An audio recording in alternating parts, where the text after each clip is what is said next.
السلام عليكم ورحمة الله وبركاته. اليوم بنقدم لكم وصفة جديدة وهي السجق أو السجق أو الصدق زي ما أهل اسكندرية بيقولوا، أو النقانق. المهم الوصفة دي هتريحنا كتير من إن إحنا نروح نشتري من برا ومش عارفين هو معمول فيه إيه، وهو أصلا مش بيحتاج أي حاجة، مقاديره بسيطة جدا. أول حاجة هنعملها هنجيب نص كيلو من اللحمة، تكون 10% منها دهن أو زيادة على الوزن بتاعها. هي نص كيلو لحم ونحط 10% دهن، وهنفرمها مرتين ورا بعض بحيث يطلع ناعم جدا، وده أهم حاجة، احنا لسه هنطحنها تاني. ونص كوباية من الفلفل الأرناؤوطي الأحمر أو الفلفل الرومي، ونص كوباية من المية، ومعلقة كبيرة من الثوم المفروم، ونص معلقة كبيرة من الملح، ونص معلقة صغيرة من الفلفل الأسود، ومعلقة كبيرة من البابريكا، ونص معلقة صغيرة من بهار اللحمة. والمقادير دي كلها أنا هكتبها لكم في صندوق الوصف. وهنا عندنا مقدار من الهانك الضاني أو مصارين الخروف أو الممبار. تمام، وبس كده. هي دي المقادير كلها، يعني أعتقد ما فيش يعني أبسط من كده. ودول الأقماع اللي إحنا هنحشي بيها، بس طبعا هنختار اللي هو أنسب واحد فيهم يعني.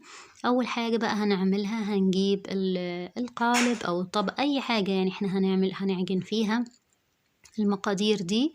هنبدأ بقى نحط اللحمة أول حاجة، يعني عادي، مش لازم يعني الترتيب ده، بس يعني عادي.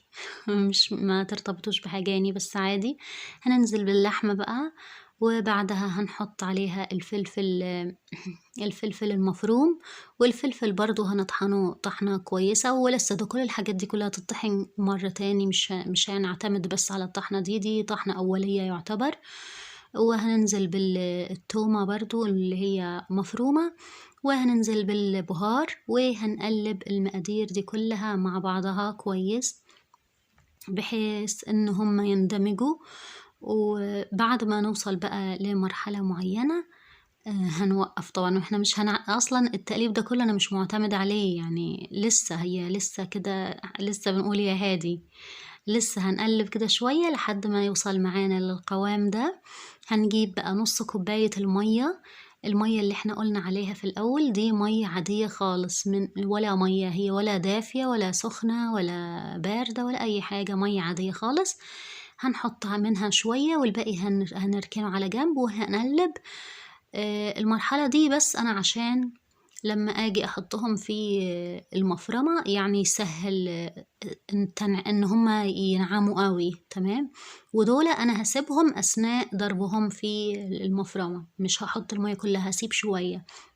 هاخدها بقى وهطحنها في المفرمة وهقولكم هتبقى بالشكل اللي انتوا شايفينه ده. وطبعا حطينا عليها باقي اللي هي المية المتبقية، اللي هي المقدار كله نص كوباية مية كبيرة. تمام. هنقل اهي المقادير، بصوا اتمنى يعني تكون الصورة واضحة. كله بقى الأنسجة كلها اتفتتت وكله دخل في بعضه وكله اندمج مع بعضه بقى، خليط هايل يعني ومناسب ان هو يتحشي. هنيجي بقى اللي هي المرحلة الرخمة في الموضوع ده كله وهي مرحلة ال ان احنا نحشيه يعني. تمام، هناخد بقى القمع، وده اللي هو تالت واحد يعتبر، مش الصغير قوي ومش الوسط، ده اللي بعده. وهنحاول بقى ندخل الهانك زي ما احنا شايفين كده لحد ما يدخل، وندخل منه كمية كويسة.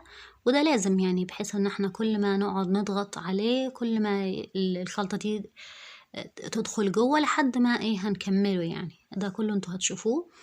هنبدأ بقى نحط. انا طبعا يعني ايه، طبعا موضوع انك تلبسي جلافز في المرحلة دي فيعني تكاد تكون مرحلة صعبة ورخمة قوي. مش مفضل ان انت تلبسي جلافز في المرحلة دي، انا بفضل بايدك الطف بكتير. والستيك ده طبعا موضوع فاشل، ما تعملوش بيه عشان خنقني بجد. خنقني وما كملتش بيه لأنه كان رفيع. أنا كان عندي واحد أتخن منه بس ما لقيتهوش يعني للأسف، فأنا ركنته ده على جنب. شكرا كده.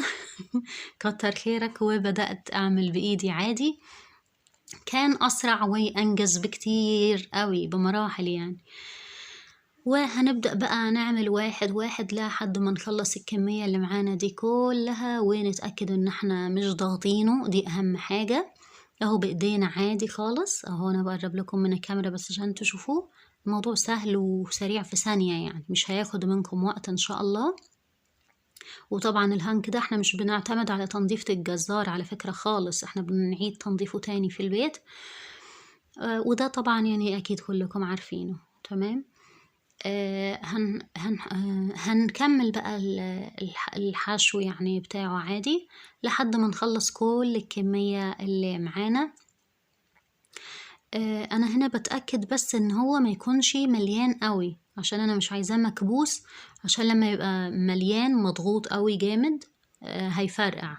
اول ما هتقليه هيجي يفرقع، واول ما هيشم درجة حرارة عالية هيفرقع والدنيا هتبوظ منك خالص. فانا هوريكم دلوقتي، طبعا الكمية دي انا هكملها مع نفسي يعني. بس انا دلوقتي هوريكم احنا هنعمله ازاي. كأننا بنربط يا جماعة. تمام. يعني اللي هو الطول ده، طول الهانك بنقسمه على 2، ونقعد بين كل جزء كده، يعني اللي هو الطول اللي احنا عايزينه هنمسكهم نضغط كده، نعمل مسافة بإيدينا زي ما أنا بعمل كده، وبربط أدخل كده عادي. وبعدها هناخده ونعلقه، ولازم يتشمع عشان كل السوائل اللي فيه تنزل، عشان لما ينزل في درجة حرارة عالية ما يقعدش يطرطش ويقرفنا. تمام. عشان نبقى متفقين. هناخده بقى ونعلقه. دي طبعا اللي هي بتاعة طقم التوزيع اللي فيه الحاجات اللي بنقلب بيها دي، هيتعلق في الشتاء بيقعد نص يوم كامل، وبعدين هنحفظه كده. ولو صيف هيبقى من 3 ل5 ساعات. وانا احفظه في علب على زي ما انتوا يعني عايزين الحجم اللي انتوا محتاجينه، بس انا بفضل الحجم ده.